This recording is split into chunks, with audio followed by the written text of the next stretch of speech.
پورا رمضان جو محنت کی ہے نا اس محنت کو کسی کنارے لگانا ہے. اس کے لیے نقطہ نوٹ کیجئے گا. سب سے بڑھ کے بات یہ ہے کہ انسان جو ہے وہ اپنے رب کا شکر گزار بنے. جس رب نے توفیق دی دن رات کی دعاؤں میں یہ جملہ بھی ہونا چاہیے, اللہ تیرا شکر ہے کہ یہ ایک سفر ہم نے قیمتی جو ہے وہ ہم نے پایا تکمیل کو پہنچایا. یا اللہ تو نے توفیق دی, یا اللہ تو نے موقع دیا, تو نے ہمیں یہ موقع فراہم کیا کہ ہم تیری عبادت کریں. تو جیسی بھی ٹوٹی پھوٹی اللہ ہم نے کی ہے اپنی بارگاہ میں قبول و منظور کر لے. یہ جذبہ ہونا چاہیے. آج کا جمعہ اسی لحاظ سے ہم نے جو ہے وہ ایک ٹریننگ کورس رکھا ہے, یہ پتہ لگانے کے لیے کہ رمضان کی ہماری کی گئی باتیں اللہ کے پاس پہنچی ہیں یا رستے میں رہ گئیں. یہ تراویح پڑھی ہے, قرآن پڑھا ہے, صدقے خیرات کیے ہیں, نمازیں پڑھی ہیں, اللہ کے ساتھ پہنچی بھی ہیں, یہ رستے سے ہی رد کر دی گئی ہیں. یہ چیز ذرا, یہ جو شام تک آپ جمعے کا دن بھی ہے اور جمعے کے بعد آپ عصر کے بعد آپ کو قبولیت کی گھڑی ہوتی ہے, آخری لمحات بڑے قیمتی اللہ نے ہمیں دیے ہیں, بڑے قیمتی لمحات اللہ نے ہمیں دیے ہیں کہ جمعے کا دن بھی ہے اور پھر یہ ہے کہ عصر کی نماز کے بعد جو ہے وہ قبولیت کی گھڑیاں بھی ہیں اور رمضان کا اختتام بھی ہے. تو اس لیے دل لگا کے تنہائی میں رب کے ساتھ باتیں کیجئے اور اللہ کے ساتھ جڑ جائیے. مال کا یہ جو تعلق بنا تیرے ساتھ یہ ٹوٹنے نہ پائے. اللہم اعنا علی ذکرک و شکرک و حسن عبادتی. اور اللہ کا اصول پتہ کیا ہے؟ لئن شکرتم لازیدنکم, اگر شکر کرو گے تو اور زیادہ دوں گا. رمضان میں کی گئی عبادت پر اللہ کا شکر کریں گے تو اللہ اور توفیق دے گا انشاءاللہ. اور وہ حدیث آپ جانتے ہیں, نبی اسلام نے فرمایا کہ اگر کوئی شخص ایک لقمہ کھائے یا ایک پانی کا ایک گھونٹ پیے تو اس پر وہ اللہ کا شکر ادا کرے, کہتا ہے الحمدللہ, تو اللہ رب العزت اس پر راضی ہو جاتے ہیں. تو یہ کھانے پینے کی بات ہو رہی ہے. لیکن اگر کوئی شخص پورے رمضان میں کی گئی محنت پر اللہ کا شکر ادا کرے کہ یا اللہ تو نے توفیق دی تھی, تیرا کمال ہے, تیری عنایت ہے, تیری کرم نوازی ہے, میرا کچھ نہیں ہے.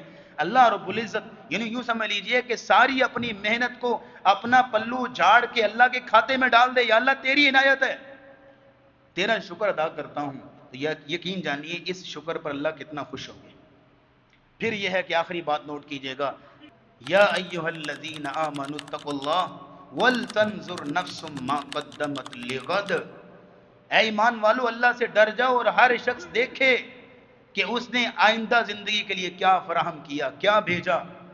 واتقوا اللہ, اس آیت میں محاسبہ نفس کا حکم ہے کہ ذرا تھوڑا سا گریبان میں جھانک کے نظر, تھوڑا سا یہ 30 دن آپ نے گزارے ہیں, یہ ہے کہ تھوڑا سا انسان فلیش بیک پہ جا کے ذرا سوچ لے کس طرح کے گزارے. پہلا عشرہ کس طرح کا گزرا, دوسرا کس طرح گزرا, تیسرا کس طرح کا گزرا.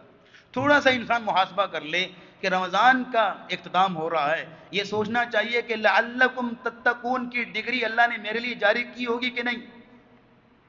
لعلکم تتقون کا معنی آتا ہے جی, تاکہ تم متقی بن جاؤ, پرہیزگار بن جاؤ, گناہوں سے بچنے والے بن جاؤ. اور اللہ رمضان کے اختتام پہ اپنے بندوں کو یہ ڈگری جاری کرتے ہیں. آج ڈگریاں جاری ہوں گی نا, تو ذرا دیکھنا چاہیے کہ لعلکم تتقون کی لسٹ میں میں شامل ہوا کہ نہیں.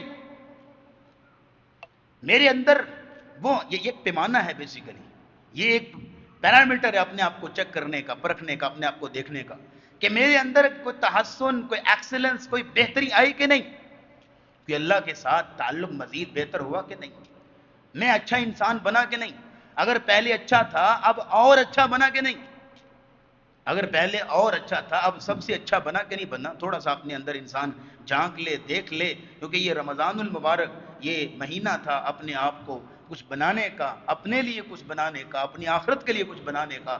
تو اللہ رب دعا ہے کہ اللہ ہمارے اعمال کو قبول و منظور فرمائے اور اللہ رب العزت ہماری محنتوں کو قدردانی کے ساتھ دیکھے اور اللہ اپنی خاص رحمتوں کی عنایت ہمارے اوپر کرے.